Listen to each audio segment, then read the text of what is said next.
is Trisha with Insectopia. I see that Susan is there in the chat. Hi, Susan. I want to wish everybody here in the United States happy 4th of July. I hope that you are all having a great holiday and you're looking forward to an upcoming long weekend. I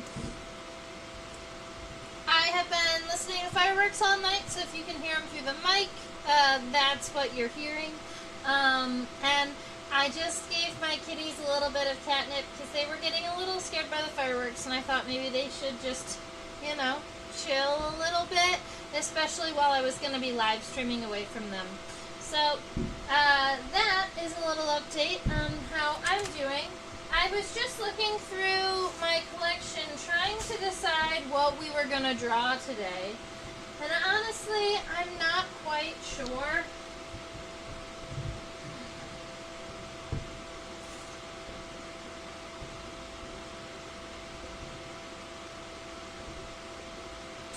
Working on it.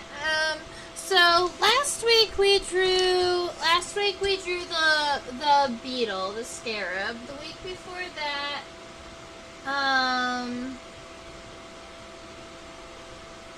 let me look it up. The week before that was the fly, right? The horsefly.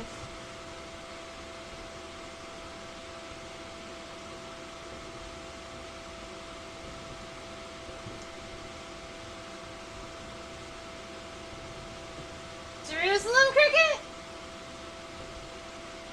Sure.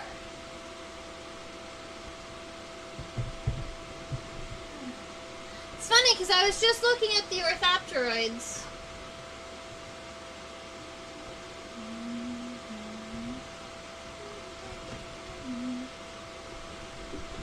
I don't think that my specimen is complete, is actually 100% full, but I do believe, that's alright. But I do believe the pieces that are missing on the left side, it has on the right side. So that'll work well for us. Need to get myself a bigger piece of styrofoam so that my buggy doesn't flip the styrofoam over.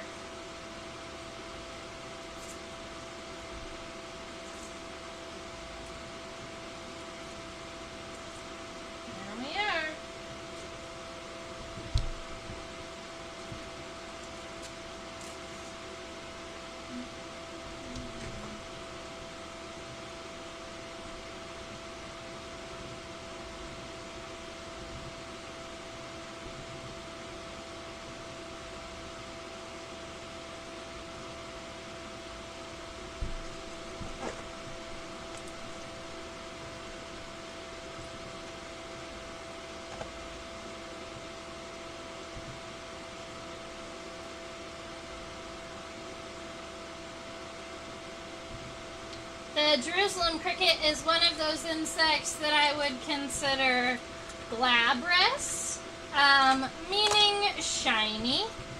I actually do have a YouTube video, like a whiteboard video about Jerusalem crickets. So if you're ever curious about going and seeing that, you can go to the YouTube and kind of search Jerusalem cricket. I believe that's what I call them in that video. Although, during that YouTube video, I discussed the number of common names that this insect has, because it has been in and around civilization. It's been around civilization for a while because it's generally something that you'll find like under rocks on hills, and a lot of the a lot of agriculture happened on hills in the American Southwest, so you end up with Spanish names too for this insect, like Los Niños de la Tierra, which means the children of the earth. They also get that in common names, so it's just interesting. People generally think that their heads look almost humanoid, which makes them kind of feel like they're a little bit scary. So the common name that is regularly used is Jerusalem cricket. And it's not because these crickets are from Jerusalem, and it's not because they have any relation to Jerusalem.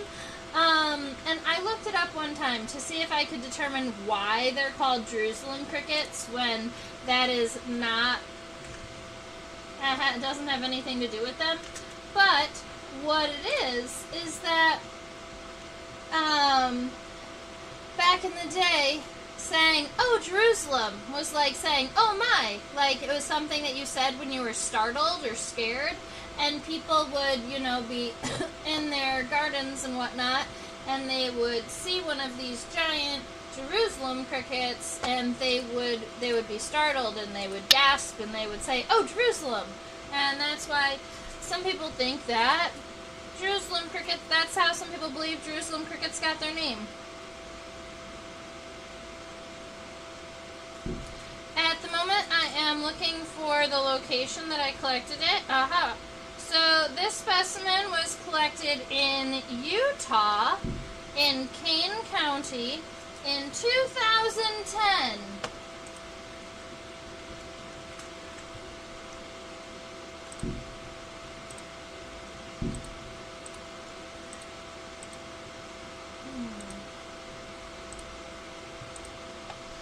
And funny enough,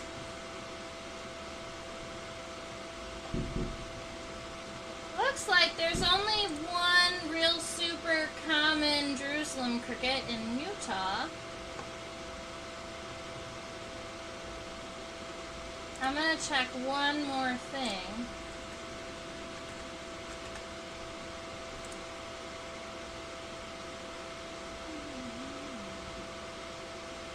Yep. So the species on this one is the dark Jerusalem cricket.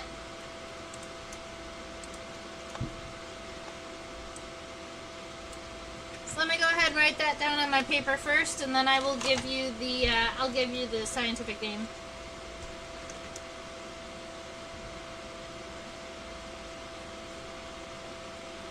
Dark Jerusalem cricket. Alright. Now, the species name on this is Amopelmatus fuscus. Spelled like this.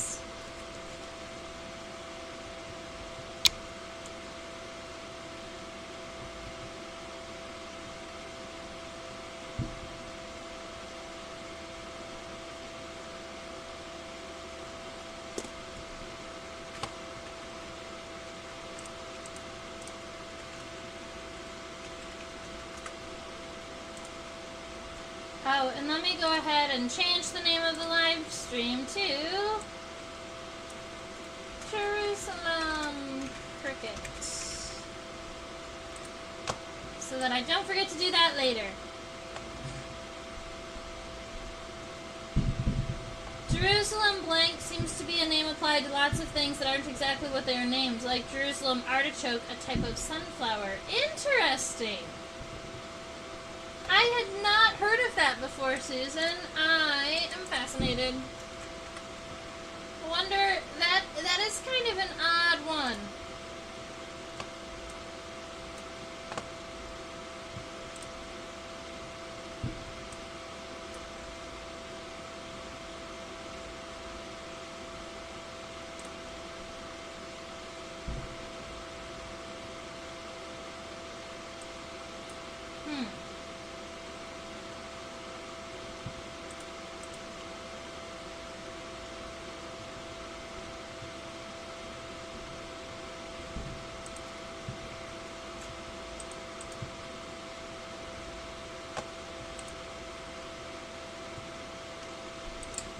An issue with this scientific name.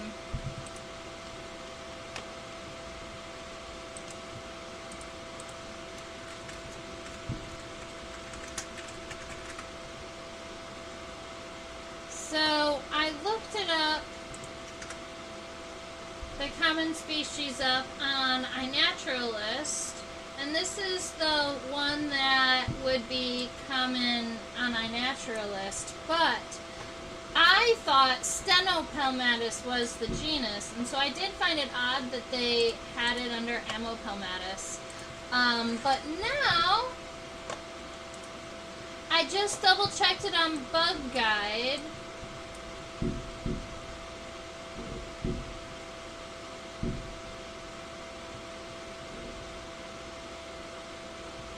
Maybe Stenopalmatus turned into Amopalmatus recently. Give me 2 seconds while I figure this one out. Because I want to make sure that I've got the right name for us. Aha! Stenopalmatus was the former name. Ah, we got it. All right, we win. Perfect. Alrighty, so when we are looking at this Jerusalem cricket is fairly large. All right. And when I say fairly large, I mean so large that I cannot get the entire thing underneath the microscope. Although I do have a ruler that has centimeters on this side that we can go ahead and look it up. So from the back of the abdomen, and keep in mind when I'm doing this with the naked eye, there is a small percentage of human error, right? Plus or minus a couple millimeters. So from the back of the abdomen all the way to from the back of the abdomen to the front of the head.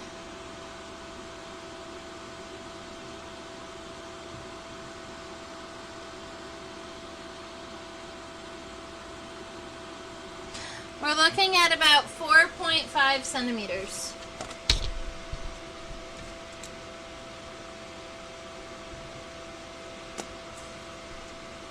I don't know, that's a pretty large insect that we're going to be drawing today. For anybody out there who is not super fond of centimeters, that is over 1 3/4 inches. Alright? Not 2 inches, but over 1 3/4 inches.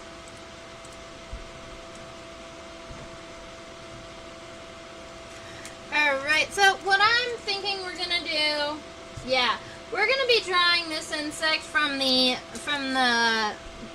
dorsal down, from the top down, because when I flip it over to the side, it's just significantly less interesting, and I want to be able to get a lot of those the regions of the head in.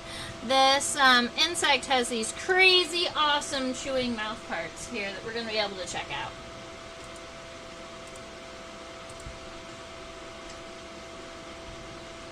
I haven't drawn very many insects this week, so I'm happy to draw this Jerusalem cricket with you.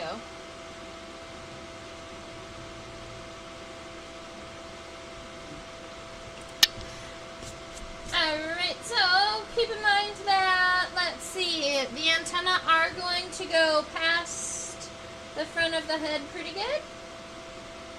Is the abdomen normally that flat? I remember my pet stripes having a nice round abdomen. Yes, so the abdomen is normally nice and round, really kind of wide. Jerusalem crickets also have a very a thin exoskeleton, or it's not as sclerotized, it's not as hard on the abdomen. So the abdomen of Jerusalem crickets, if you don't actually pull out their guts and stuff them with cotton, their bodies will collapse a little bit. And instead of going through the issue of stuffing a little abdomen with cotton, I just let it collapse just a little bit. It always comes back to the butts, Susan.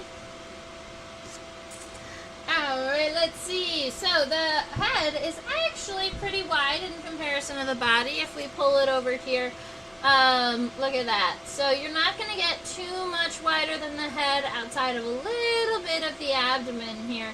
So make sure that you take that into consideration when you are drawing your head.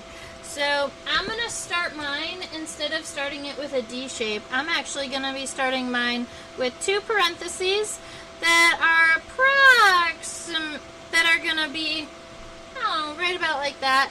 I'm starting mine. I'm starting mine at pretty much about 1 inch wide. We'll see how that goes. And then along the bottom of the head here, I'm going to kind of cut straight across. And then on the top, we're going to angle up just a scotch, just a little bit. Alright. Now, keep in mind that all insects are going to be symmetrical. So if you did want a center line down your head, that actually might be a good thing for you, because it's going to allow you to kind of balance those mouth parts. Although, don't put yours off center like I put mine, because that's not going to help you. Make sure it stays centered.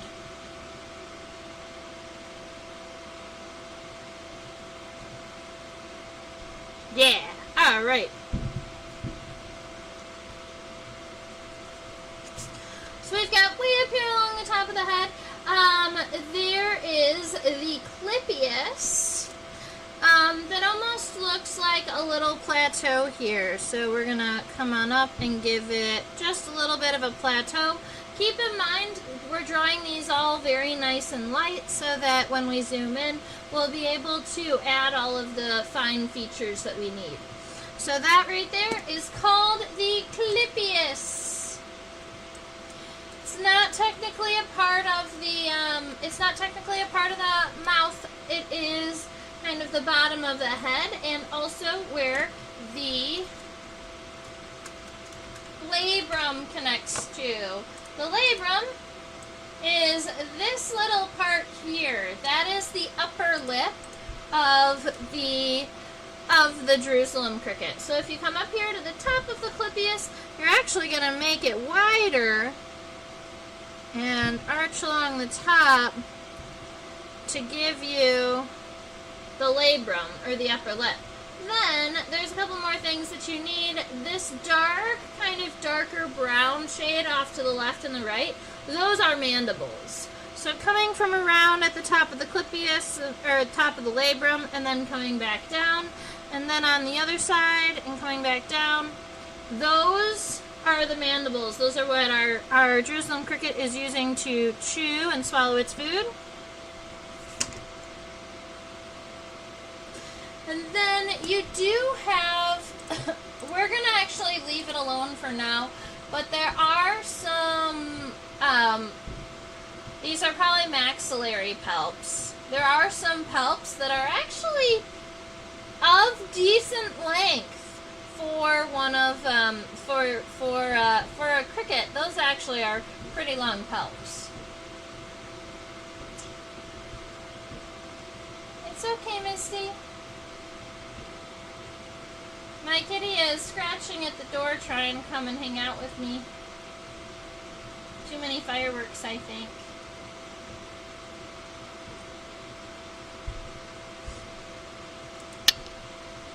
Alright, so we've got that head all taken care of. The next thing that we want to worry about is this pronotum here. So the pronotum is going to start at about as wide as the head is down here at where it ends. And then it gets, honestly, a little bit more narrow. So we're going to come in from these sides and we're going to make this U. And it goes, it's almost kind of boxed off at the end. So instead of it making it really, really circular, you want it to kind of, this is the pronotum. You want the pronotum to kind of end almost like flat here.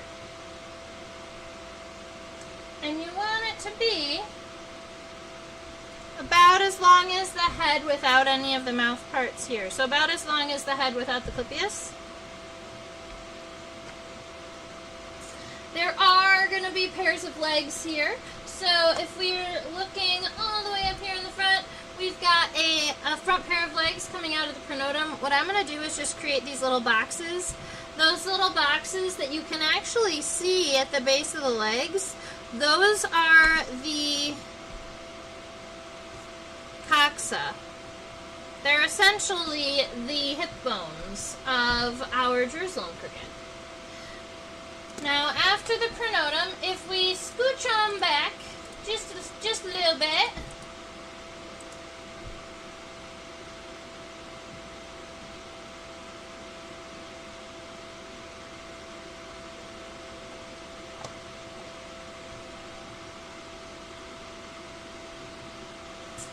we're going to have 2 more segments of the thorax, right? And these ones are a little tricky to see. You can really only see the pronotum and then this one more little sclerite here, one more little piece of the exoskeleton. It's right here. So keep in mind, when I say a sclerite, that just is a piece of exoskeleton. So, each time you see a little suture or a little line in between the plates, you can say a piece of exoskeleton, you can call it a plate of exoskeleton. That's what I mean when I say it. The mesonotum! Exactly! So, the mesonotum is this little guy right here, this little sclerite. You're so good. Thank you, Susan. This little sclerite right here, that's your mesonotum. And that just means middle, the middle thoracic segment on the top. If you wanted to say it on the bottom is the sternum. Okay, so, keep in mind, we're still doing our light sketch. Sometimes I have to remind myself of that because I just get so excited I start drawing in high detail, but at least today, I guess. But now my next goal is to get some of this abdomen started.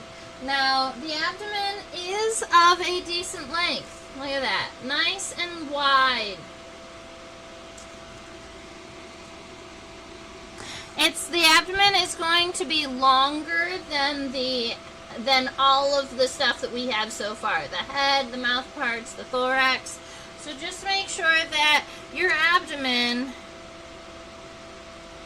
is longer than this piece that's happening here. So if I take this and I push it on down, I gave myself probably another third. And at that point, we're going to just come right about here at this mesonotum, and we're going to make this abdomen nice and big and fat and wide, and then come back in on the bottom. And we want this on both sides.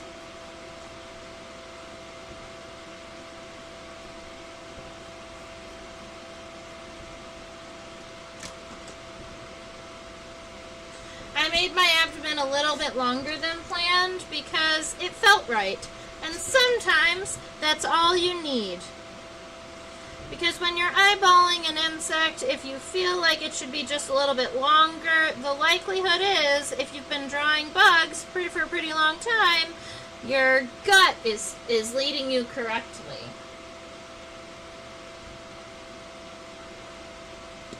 I'm just going to make sure that the end of the abdomen, it does get a little bit narrower a little more quickly. I made it kind of too wide at the end.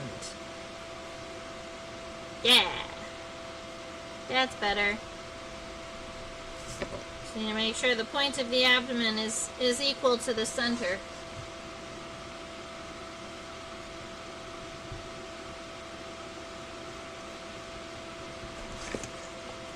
Okay.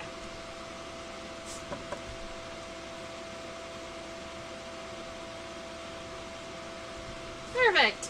Alright, that gives us that nice long abdomen. I'm going to go ahead and add this coxa for the middle leg. The hind leg doesn't get coxa because, well, actually, I lied.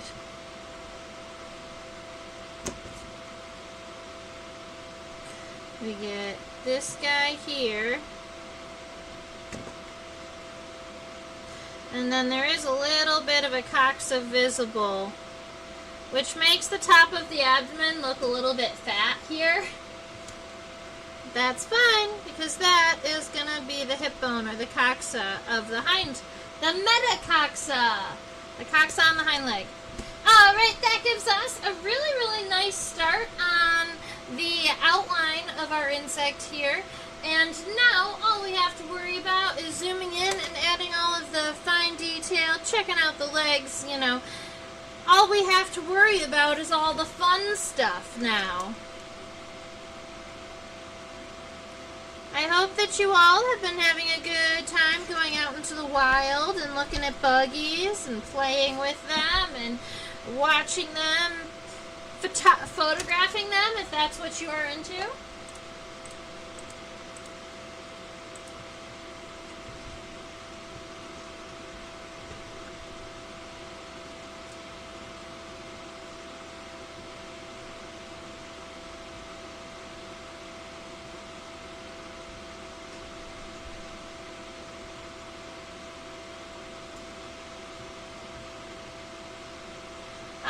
I was making sure to zoom in nicely into these eyes really quick so you can see the compound eyes. And you know, admittedly, I might even zoom in even further because I know that Susan likes to see the compound eyes really close. So maybe we'll zoom in momentarily. All right, up here, the eyes are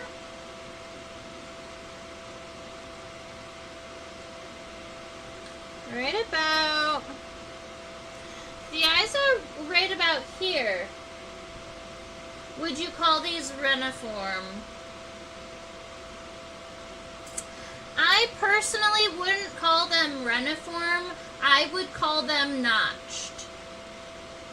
So when I think of a reniform compound eye, I think of them with their notch very kind of centered and a little bit elongated. These compound eyes look mostly round except for one little cutout, and this is what we would call notched.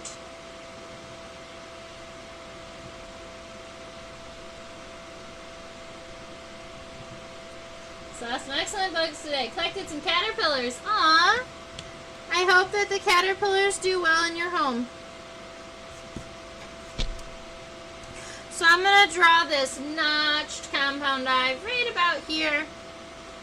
So give it that one kind of tight U and then make a circle around it. And then we're going to do, ooh, that's a little big. So keep in mind the compound eyes are pretty small on the Jerusalem cricket. So what I just drew right here was actually too big.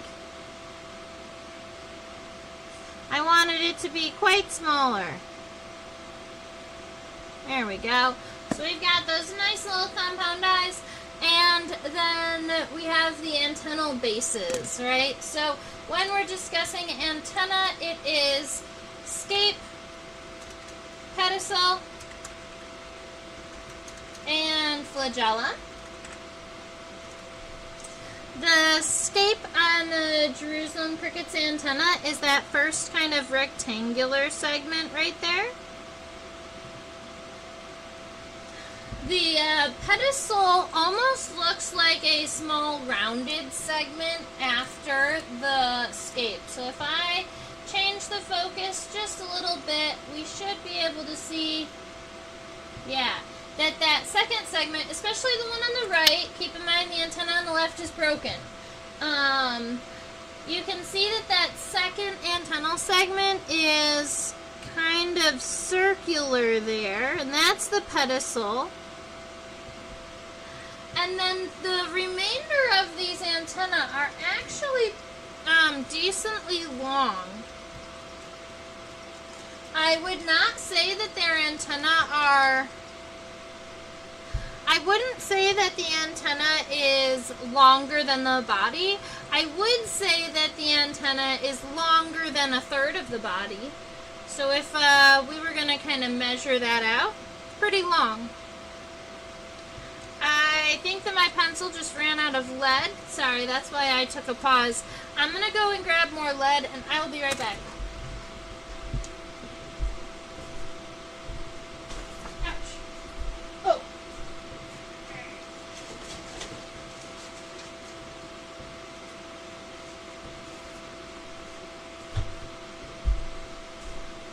All right. Very good. Let me go ahead and pull this over. If if this focuses, there we go. You can see the antenna. It goes all the way out to right about where my fingertip ends. So if this Jerusalem cricket was going to pull its antenna back, it would probably be able to pull it back to past the coxa, but I am going to just let the antenna move forward. And there are a whole lot of segments in the flagellum. Alright, so if we look at after the first two segments of the antenna, you can see this is the texture of our antenna. It's nice and long, and it has many segments in it. So many segments that there is no way that any person on the planet would want to count those segments, which means that us entomologists did not count those segments. More regularly, when you've got insects with this type of antenna, you end up comparing the length of the antenna to the length of the body, which is why I automatically went to comparing it to how far it would go down. That's what we do. So if you can make yourself a nice double line that stays pretty even until the very end. I'm going to redo right here because my lines got too close. But if you can just kind of create this nice double line that's very even with itself, and then give yourself a whole bunch of lines that cross over, that is going to give you the correct antennal type. There we go. Nice long antenna. And I'm going to give the other side the outline, but I'm not going to define all of those antennal segments because I do want to continue drawing. I guess drawing them is part of drawing, but I want to get to more parts.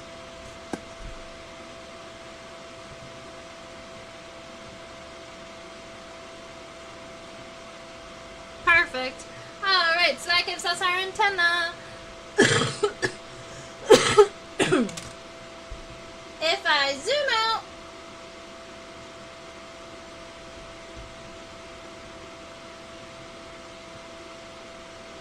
just to warn you, Ovea was ranting yesterday about botanists saying a plant has many stamens because they're too lazy to count. Oh, that's so funny. Yeah, see, scientists do get lazy sometimes. We don't really want to count hundreds of segments, especially if it's not going to give us any meaningful data.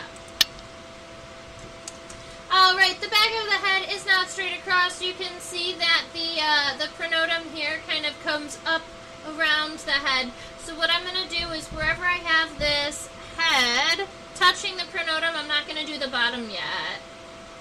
Nope, not going to do the bottom yet. I'm just going to do the parentheses here and then coming around. So I'm just going to take this line and make sure that this gets nice and dark all the way up to the top, and then the parentheses down on the right hand side. But I am not just yet going to get the whole bottom one sketched because we're not going straight across. What we're doing is we are making this V. But notice that that V isn't connected to the head. It's connected to the pronotum. So instead of doing it from the head, I want to do it from the angle of our pronotum here because that edge is very much rounded. So coming up from the pronotum, I'm going to come up past the edge of where I have that head, up on both sides, and then create that really pretty U that goes across. Alright, you see why I didn't want to do that from the head is because I wanted those lines to be smooth on the pronotum side rather than on the head side.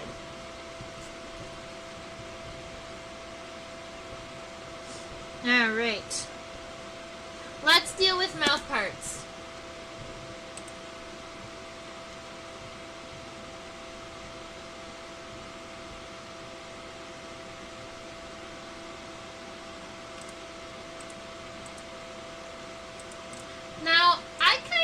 love the clippius that we're seeing here.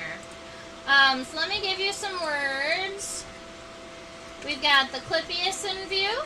We have the labrum in view, and we also have maxillary palps in view.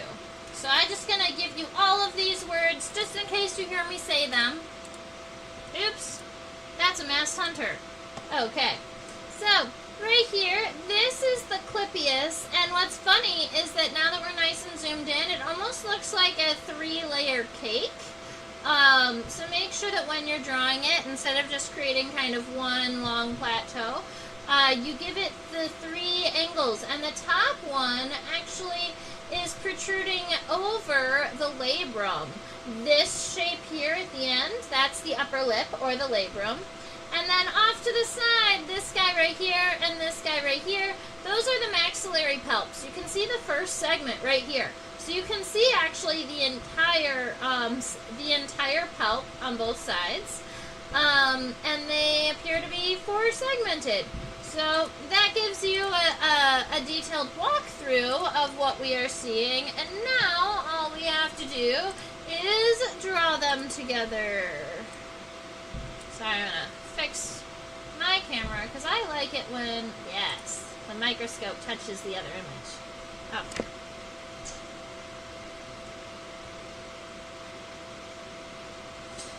Alright, so I'm going to start in the center and work my way out. So I'm just going to kind of imagine this shape here. I already know about what size it's going to be, and now I'm just going to tier it into 3 tiers. So that first one comes out about halfway, our original shape. That next one is going to go all the way up to what looks like the top of the clippius here. And then at the very, very top, we've got one additional little loop that goes over top of the labrum. So this is what my shape looks like.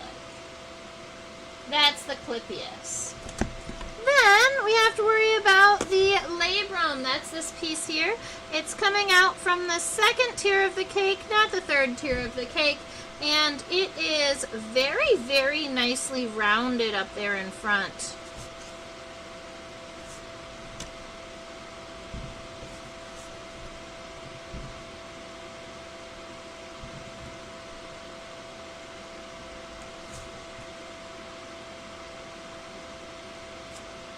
Perfect.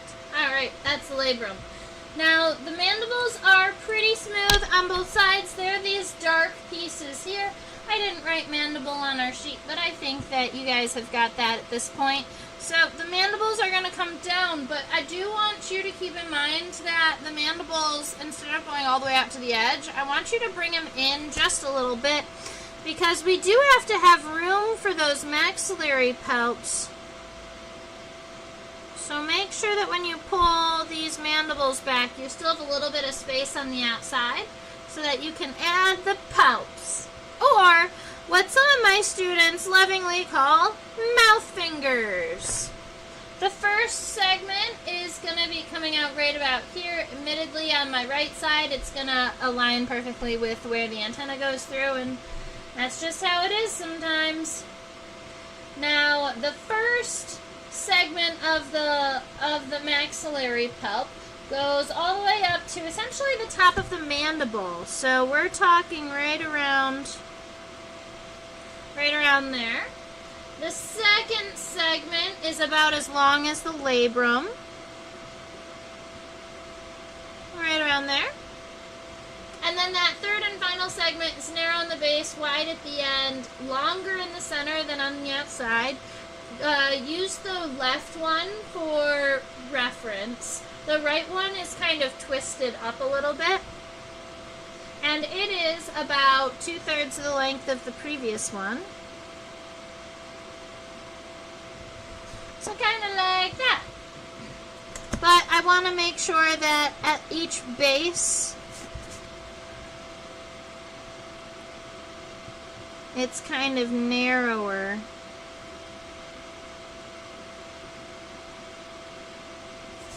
so that it doesn't look like a straight line up. And that is the maxillary pulp. You can add it to the other side too.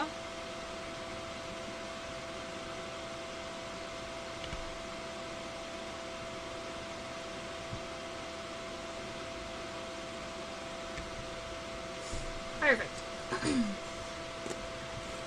So that's all the head is about, but we can move on back and check out the pronotum. I get it, there's already too many weevils to count. You can't be wasting time counting segments. That's true. There is a huge number of weevils out there. In fact, I do believe that weevils are the largest family of any beetle. And I'm wondering if you knew that, and that's why you brought them up.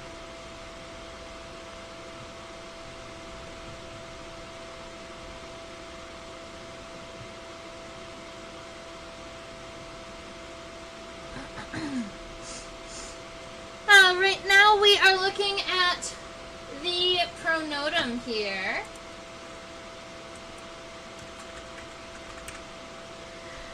And from what I'm seeing, my pronotum is just not large enough. My pronotum is going to be needing to be a whole bunch larger.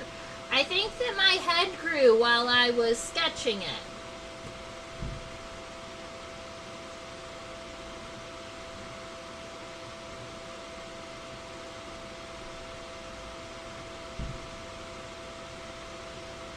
Because the pronotum comes up past the compound eyes. I'm going to be erasing that top part anyway.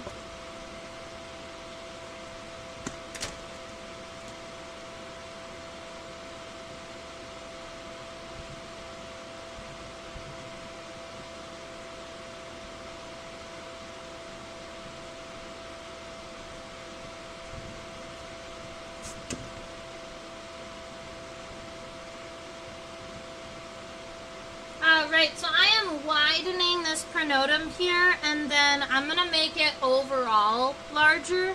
So I am actually just going to erase what I have like lightly sketched out here. I know right about where it is, so I should be able to enter it, put it back in pretty easy.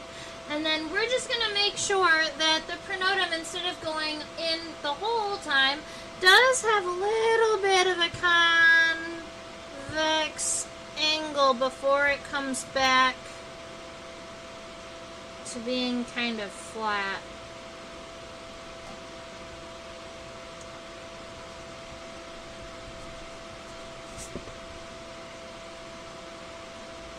You ever have an insect that you are actively drawing and then realize that it's going to be getting significantly larger than you expected?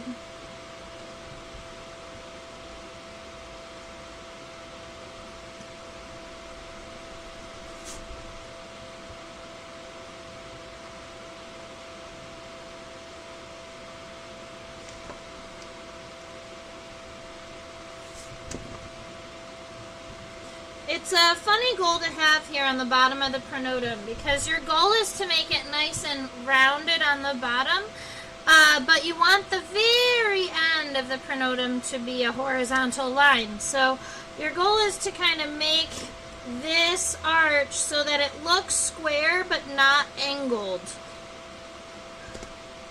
Tricky, tricky, tricky. All right, that looks good to me. And then I am seeing some what we would call sulci, or little folds in the exoskeleton. So if you wanted to follow along with me and sketch in some of the folds, I see one that goes all the way around the outside of the pronotum. So you can take that line that you've already created and just kind of double it up. That's also going to show definition to the shape that you've created. And then along the top, there is another sulci that kind of looks almost like a flying bird. Up, down, up, down. Like a nice little rolled ham. That's funny. Alright, so at this point, I think what I'm going to be doing is sketching, you know what, we're also going to add the T in here. Yeah. Alright, now I think what we should do is draw it from the head down. So we are going to draw the front leg at this point. I don't want to wait until later. Like the hem of a dress. Yes, that makes sense.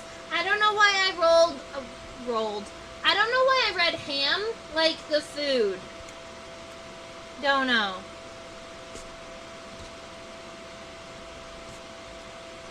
Alright, let's see. Right about here in the halfway point, this is where that coxa is. Can you spell sulci and the singular?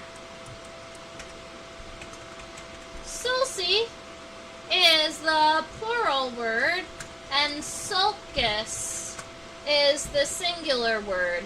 And this means a fold in the exoskeleton. So instead of the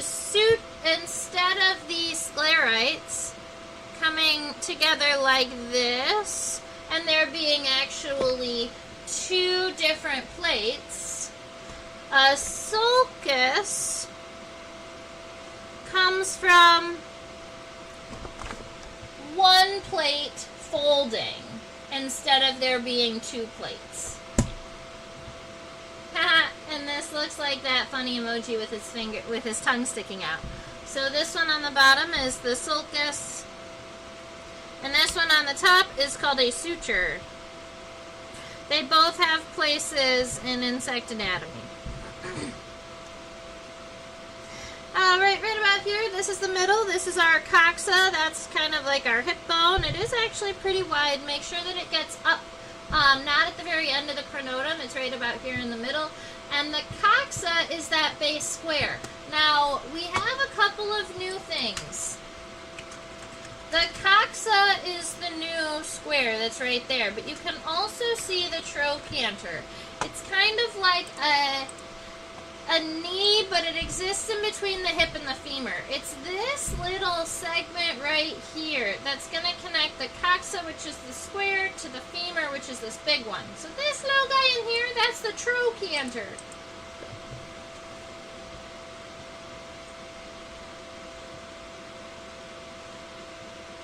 Are the sclerites connected by the integument generally? So you couldn't just pop them off individually? Yes. Very much so. So, I might even be able to show you this. The exoskeleton has a whole bunch of layers. The base layer here are living cells. This is the epidermis. This is the layer of cells that is going to help not only digest previous exoskeleton, but help create the next exoskeleton through chemical releases and enzyme releases. The endocuticle, this is it's structural, but the endocuticle is generally the flexible part, kind of the integument here. This is kind of the flexible part of the exoskeleton. Still the outside of the body, but flexible. The exocuticle here is a little bit of a thinner layer, but it's also super duper hard. It is also where the pigment is. Alright, so the pigment and the really hard exoskeletons or the sclerites exist in the exocuticle. And then you have the epicuticle up here on the top. The epicuticle is a very, very thin layer, and it exists, and it is primarily kind of waxy substance that helps kind of saran wrap the insect all together so that it doesn't lose water through the exoskeleton. So the epicuticle is that waxy coating, and you can see that on insects like this, on the Jerusalem cricket, where it's kind of glabrous, kind of shiny. That's that epicuticle kind of shining because it's waxy.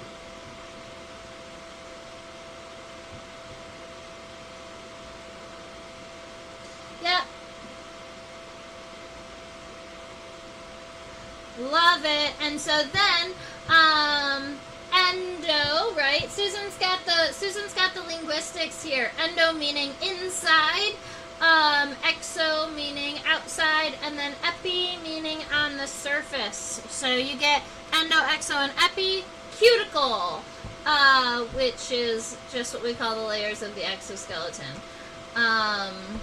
Yep. So that is how that works. And I believe even the integument has exocuticle on it. It's just significantly narrower. I think that's how it works. All the layers always exist, but the exocuticle gets really, really, really narrow, where exoskeleton is really thin and like flexible. Alright, let's get some legs drawn.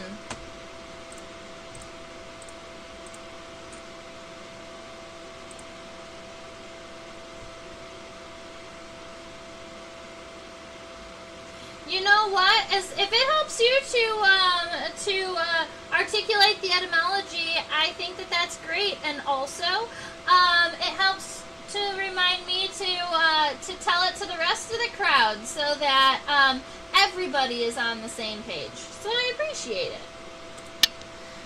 Alright, I've already given you these words, coxa, trochanter, so hopefully if you wanted to, you have already written them down. I'm going to give us the final words for the leg here.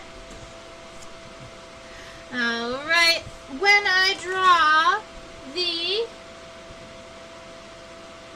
the trochanter here, it's going to be kind of this triangular segment where the bottom is longer than the top. Alright, because I'm trying to keep in mind in the direction in which I want the leg to go, and I want it to go forward. So this part in here is very flexible and can go in any direction, right? So we just want to make sure it's moving forward. Now, the femur looks like it comes all the way up to approximately the eye level of our femur here. So the eye level of the cricket. Bloop, bloop, bloop. And I really want to, I'm going to turn our specimen because I think that there is something weird happening with angles, and I want to make sure we get it right. Yeah, see, the inside of the leg is kind of arched towards the head, and the outside is more straight, and that's what I wanted to see. So if I come all the way up here about to the level of the compound eye, it also looks like there's this little ring on the femur where the tibia connects. So I'm going to give kind of like this little ring here, and that's what I'm going to be drawing and connecting the top of the femur to the bottom here. And all I'm going to do is kind of double up the outside of this one, and then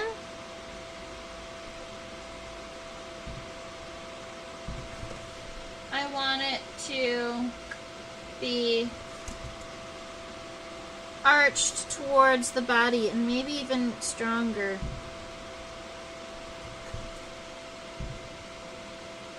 And then on this side, we're going to finish up this guy here and then come primarily straight down.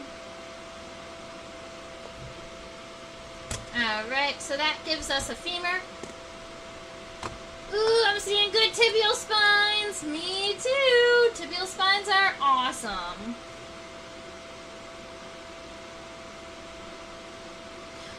Look at those tibial spines. Now, Jerusalem crickets are well known for digging, and a lot of digging critters need these really large tibial spines, specifically protibial spines, or spines on the front leg. The base of the tibia starts pretty narrow, so I'm just going to kind of come up from here, and then, it's funny, it looks a little bit like the bottom of a baseball bat.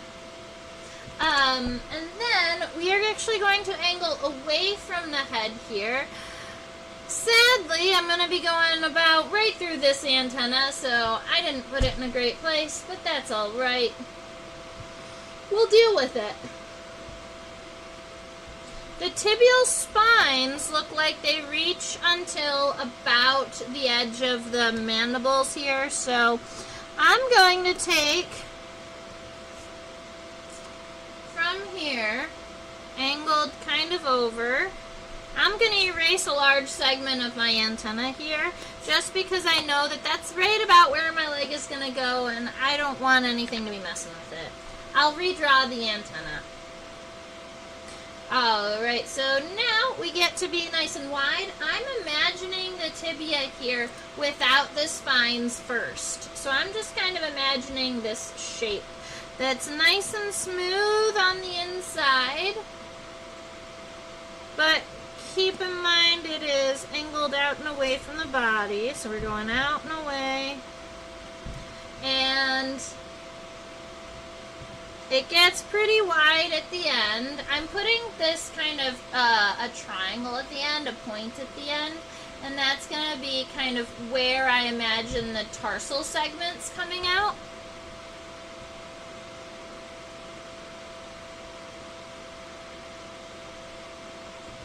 Alright, so that's the shape that I'm starting with for my tibia.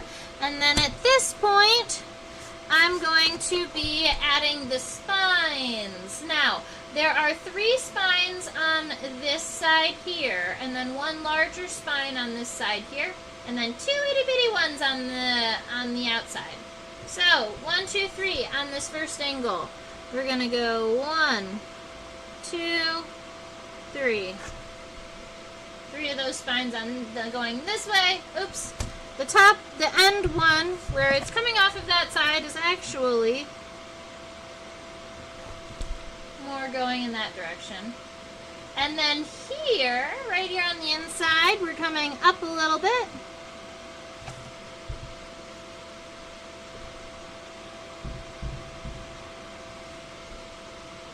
And now we've got these 2 itty bitty protibial spines here.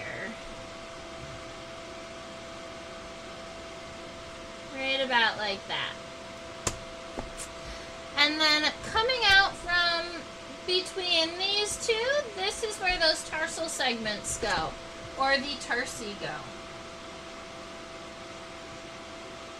There are 4 tarsal segments that we are looking at here. That is 1, 2, 3, oh.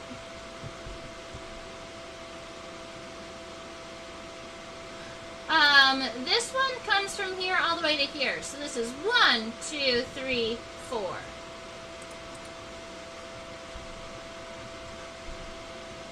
So that first tarsal segment is actually a fairly long segment to get kind of past the spines, I would assume.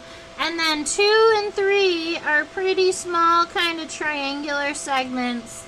4 is that little round one at the end. I'm not even going to call it a raindrop segment because it's more round than anything. And then you have that giant tarsal claw here with 2 claws.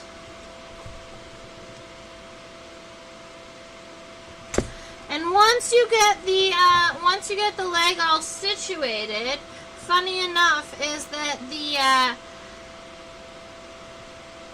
technically the antennae are on top of the leg. So what I'm going to do instead of fixing this is I am going to erase the antenna even more, and I am going to go ahead and just angle them in another direction. How funny is that? Because I'm allowed.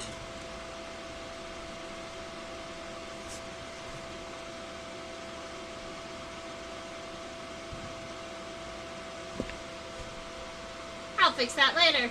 But now the antenna don't intermingle with the legs. Alright, going down to the meso leg, or this leg in the middle.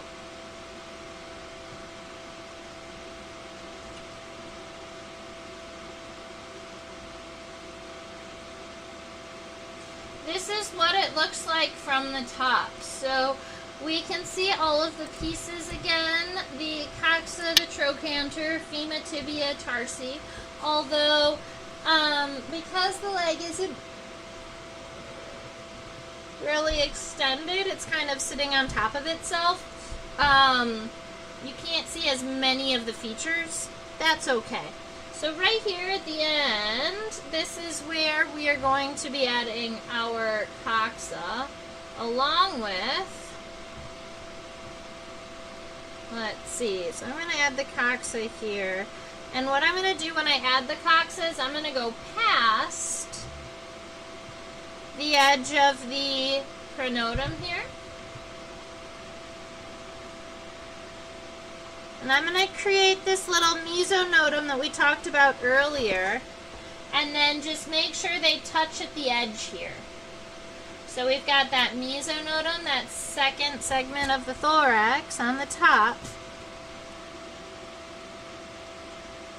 And if that goes all the way across, you can actually connect it on either side to the coxa, which is important for our buggy friend. Now,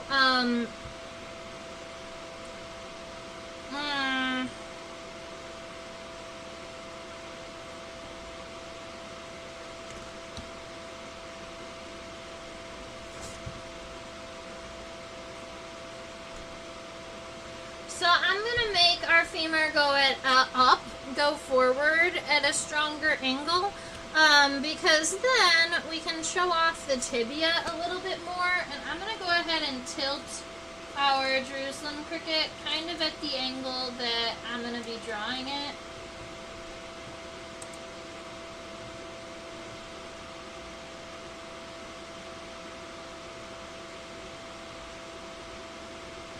That's the front leg.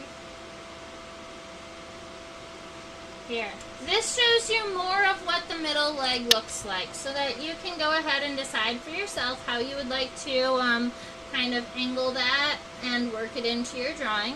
But for me, I'm going to take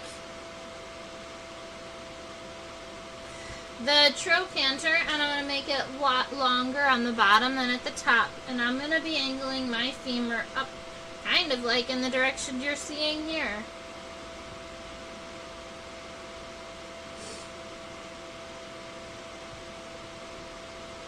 Making sure that the end of the femur is concave.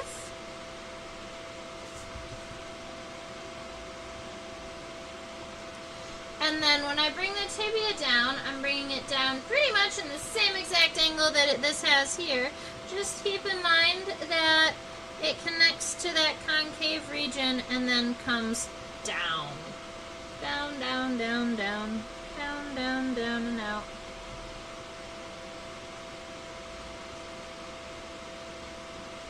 Alright, once you get to the end of this tibia, keep in mind you have a whole bunch of tibial spines. So, we've got this one up here in the top that's a little tiny. We have what looks like a bifurcated spine, or a double spine, as we're coming down. And then, we've got a couple of curved spines at the bottom. These are going to help our Jerusalem cricket continue to dig, kind of push substrate out of the way, those types of things. So I am adding 3 spines here, even though I do believe that there are more, but they're going to be on the other side, so we can't see them. And then we've got tarsal segments, so I'm going to erase this word suture, because I do believe it's going to be in the way. 1, 2, 3, 4 segments. 1,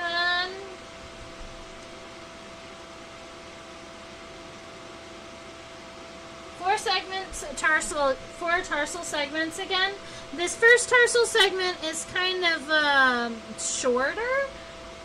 The second one is pretty long, but it has almost like a bulbous end to it. And 3 and 4, these tarsal segments, they're kind of weird because they're very kind of rounded. I don't see them rounded so regularly. And giant tarsal claws. And my leg may have gotten longer than I wanted it to.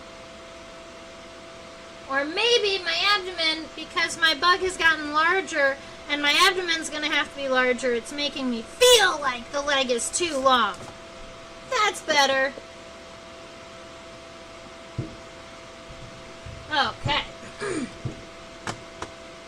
Alright, we're going to be changing the angle of our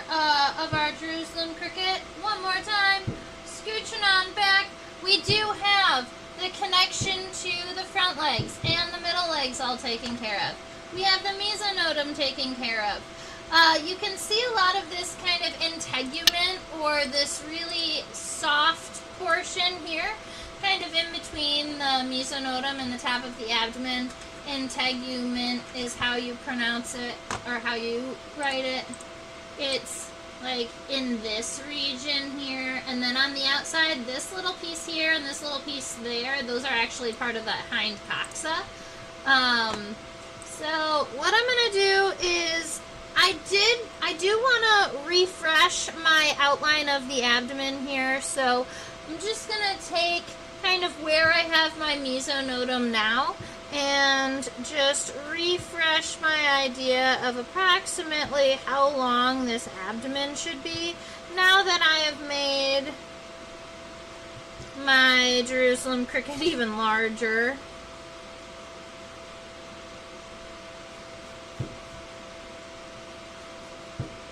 Alright, once you have an idea of the size of your abdomen, when you come up to the top of the abdomen, instead of just connecting it up here, I'd like us to kind of imagine right around the sides, and we're going to loop previous, or, you know, we're going to not connect it all the way up to the top.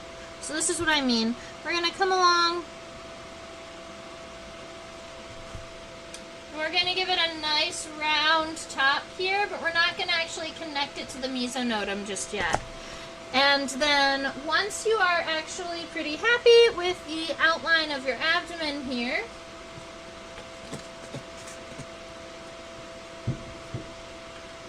we are going to go ahead and darken it up, every part except the very, very bottom.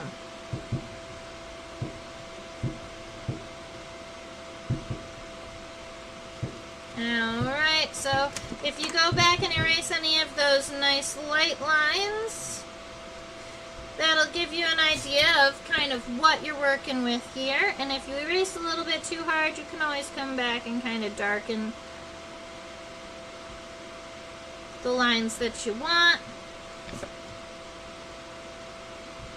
Alright, then way up here at the top, we are going to now connect the abdomen to the mesonotum. I just wanted it to be a little bit wider, kind of like a little bit of integument here, kind of fat a little bit. And then keep in mind, we're going to be adding a whole abdominal segment in here before it comes down. So there we are. We've got the abdomen all taken care of. What I think I want to do, yep, that's what we're going to do. We're not going to worry about the abdomen just yet. We're going to do the hind leg and then the abdomen last. Why not? Mix it up from what we have done in the past.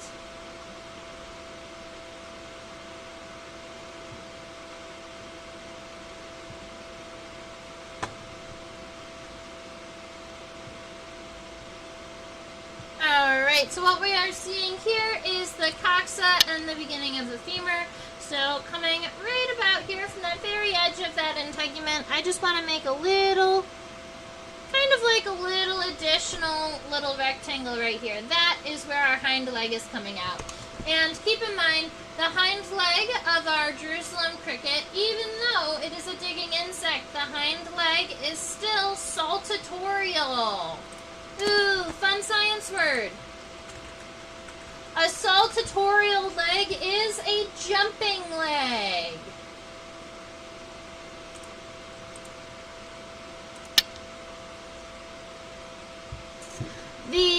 The femur here does kind of get overlapped by the abdomen just a little bit. So right here at the end of the coxa, I'd just like us to draw a nice round wide femur that we're going to imagine is coming up towards the camera, and we're going to come down a little bit on the abdomen before we come on bring it on back.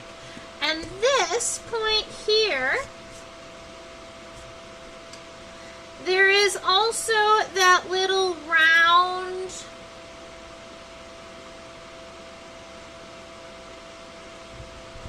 edge where the tibia is going to start and come this way. Alright, so make sure you give the very end of your femur this kind of rim, I guess.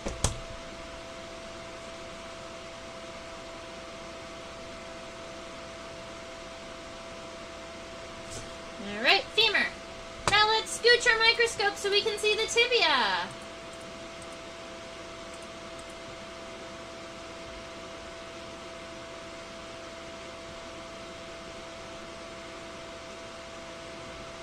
Now the tibial spines on the hind leg are impressive. The tibia is not what I would consider round. I would consider it triangular. So this point right here is one edge, one point, and then when it comes out, it fans out to here where you have a row of spines, and it fans out to the other side where you have a row of spines. And then they're flat in between those two spots. So if you were to kind of cut a transverse line through this tibia, you would notice that it is triangular. So how I'm going to kind of give off that impression of a triangular tibia is I'm going to make sure I've got this one line here along the inside. So we're going to take the inside of the tibia. It's coming back towards the abdomen here, so we're going to make sure it kind of comes on back towards the tibia, towards the abdomen. It grazes just a little bit, and then we're going to have these kind of spines coming out. So that's kind of right about our shape here. But then on the top side, instead of just doing one line down, I'm going to take the outside and I'm going to pull it in. And then I'm going to start up at the top, exactly where I started previously, but I'm going to give a secondary line here. And that is going to give us our two rows of spines, and this connects, and then these are going to connect. So those two lines here, those are where our spines are going to be. And to make it a little bit easier on myself, I'm going to lightly erase this inside one and just draw the spines on it. I want to do the spines first. So let's see, we're counting 1, 2, 3, 4. 1, 2, 3, 4. And then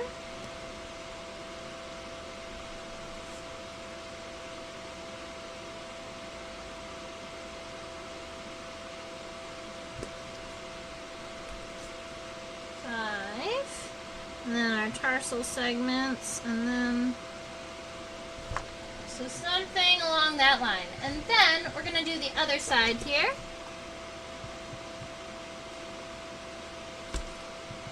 So I'm going to lightly erase that outer line, add these spines, which happens to be about 5 of them.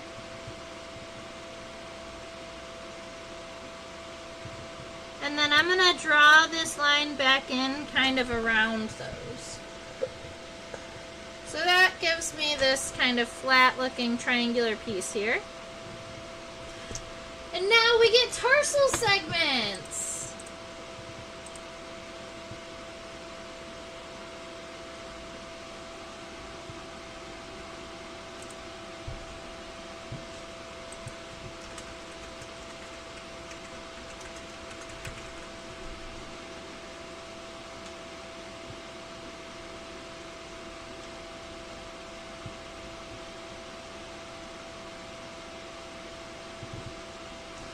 It's looking like 4 again, except in this time, all of these segments are kind of long and thin rectangles rather than circular or subtriangular.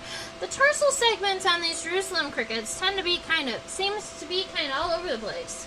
So let's see, the first one is this nice, like, longer rectangular segment. The second one is a little bit, it's about half that length. The third one's more round and significantly smaller. And the fourth one is where it is kind of raindrop shaped this time, and you've got 2 tarsal claws.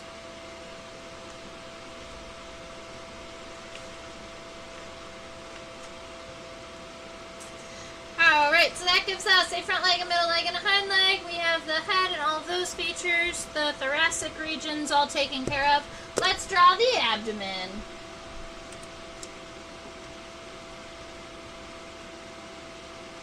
I'm first going to count all of the abdominal segments so that we know how many we're subdividing into. 1, 2, 3, 4, 5, 6, 7, 8, 9, 10.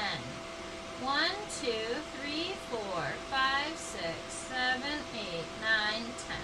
All right, I am counting 10 abdominal segments. They are all sub-equal until you get to the very end.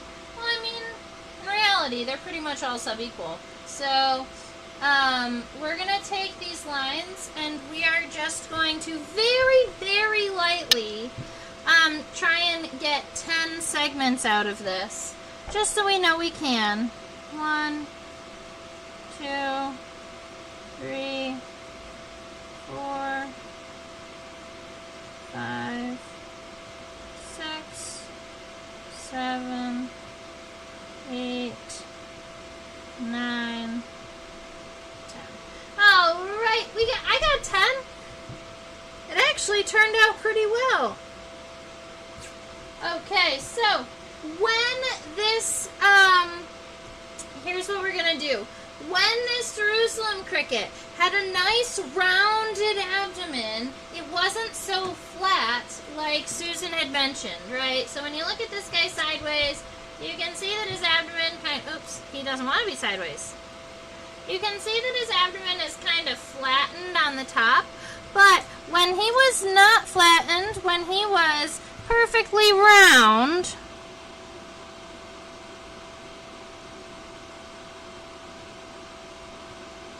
it was the 4th and 5th segments that were the biggest and roundest. Yep, 4 and 5. So what I want us to do is I want us to count down to the 4th and 5th segment. 1, 2, 3, 4, 5. Right here. These two?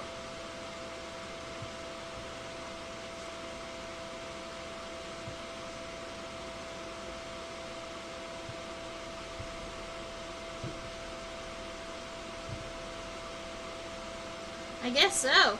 Yeah, I'm just gonna shift this line down a little bit. Yeah, I guess that's right. So, between our 4th and 5th segments here, this is going to be kind of where the center of the round part was. So, to make sure that our specimen, when we're drawing it, looks nice and round, this line in between the 4th and 5th segments is going to be straight across,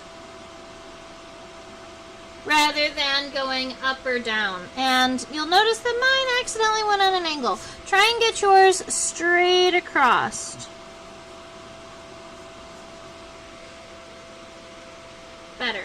Alright, now, any of the lines above this are going to arch up, and any of the lines below it are going to arch down. And it's going to make this line here appear to be kind of the center focus of our Jerusalem cricket's abdomen. So now the next line up, I'm just going to make sure that it arches up. And then the next one, I'm going to kind of take the average of where that line is and arch it up.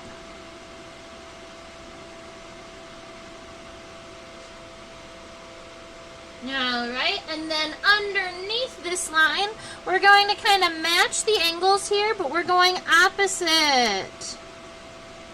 So now we are angling everything kind of down. Where you start a little higher than your line, go a little bit underneath the line. And do you see now how this point here, these two segments, look the widest, and they also look a little bit closer to the viewer? That's what our lines are doing. That's what our lines are helping with.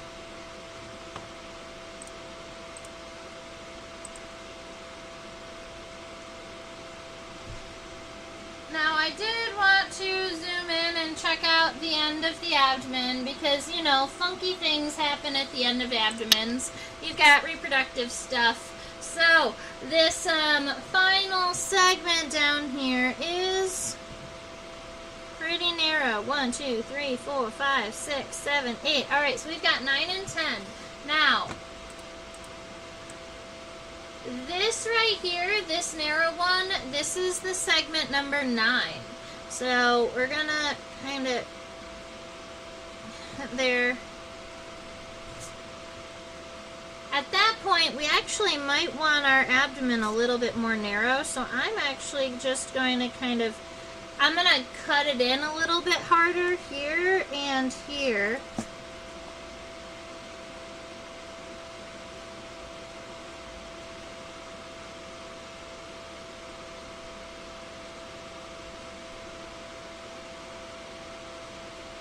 Alright, so 9 is significantly more narrow at this point. That's good.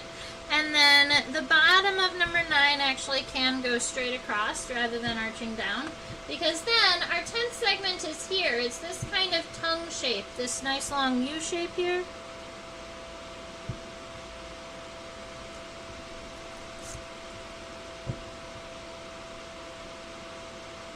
We've got that last segment, but then you also have these two what look like fingers at the end of the abdomen. They're not claspers. It's not because this one isn't, this individual is a male.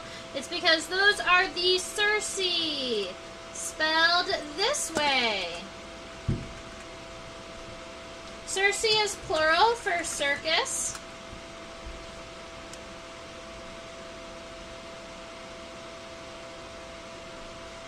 And sometimes it makes me laugh to see words that I only see plural, singular. Circus seems like a funny word. It looks like you just misspelled circus. Oh, right. If you did want to add some of the banding on the abdomen of the dark Jerusalem cricket, all you'd have to do is look at where each one of these lines are. The lines are light regions, and in between those spaces there are dark lines. So if you wanted to take the time and use and drop a little bit of graphite or color it in just a little bit, you can add a little bit of color to the center of each one of the segments of the Jerusalem cricket. You just have to be really careful not to get this color actually to the edge of the segment, because you want those stripes to come out nice and strong. I'm using my finger just to blend a little bit, but I'm going in the direction that the lines go, just in case there's a little bit of extra blending happening. And that is a really cute Jerusalem cricket.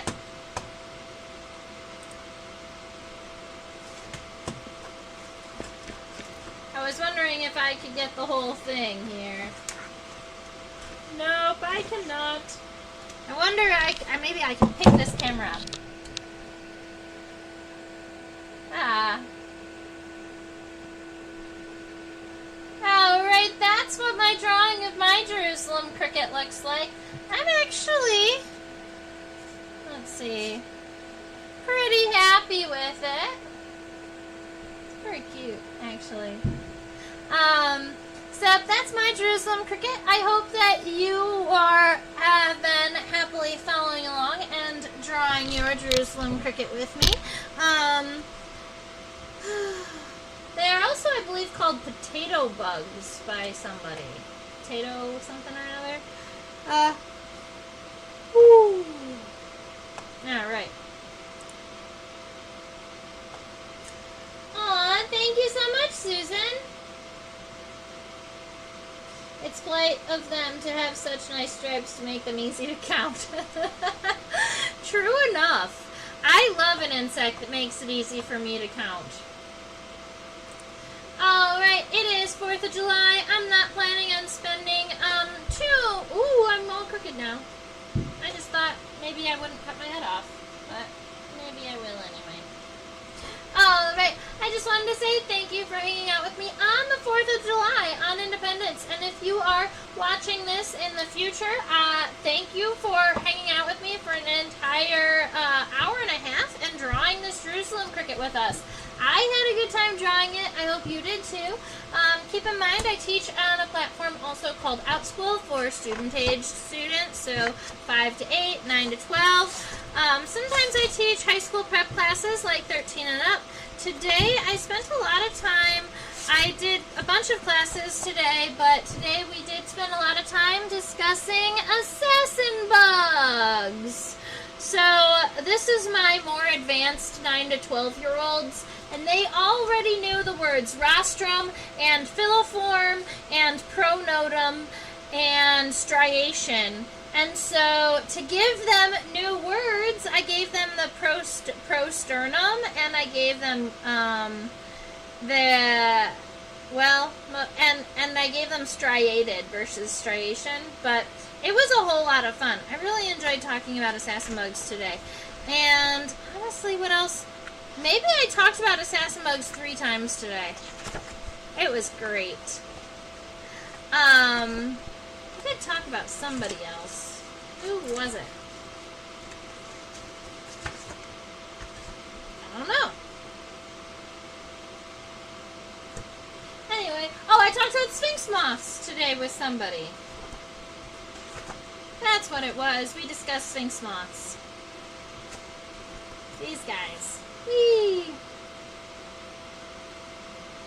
Oh, right. So that's OutSchool. If you know any students who would enjoy classes like this, or classes where the illustrations are a little more cartoony, but we get to discuss biology, life history, life cycles, go ahead and use the description in the box below. It'll get you some discounts for future classes.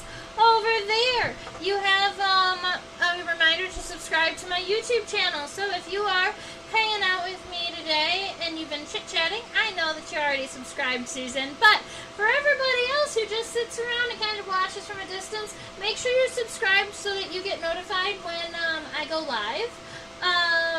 Also, this little QR code over here links to my PayPal account, so if you feel the need to buy me a coffee or help me out, or tip me a couple bucks, that always helps me out. This is what I do full time, not just on YouTube. I travel to schools and birthday parties and nature centers and the World Oddities Expo, so I do a lot of traveling and teaching, but that always helps keep me moving and keep my insect collection interesting. I have a Facebook and an Instagram. That is at Insectopia2015 on both Facebook and Instagram. Feel free to go by and check me out there. And then I have an email address. If you want to email me, that's great. I love seeing people's emails and information about different things that are going on. Or if you draw this bug and you want to share it with me, please email me. Even if you're drawing it way in the future and you're like, I watched your video from 2012 and I would... 2021, and I would love to show you my cool drawing of an assassin bug. Please share those with me. I love it. Alright, have a fabulous rest of your week, and I hope you all have a happy 4th of July, and stay buggy!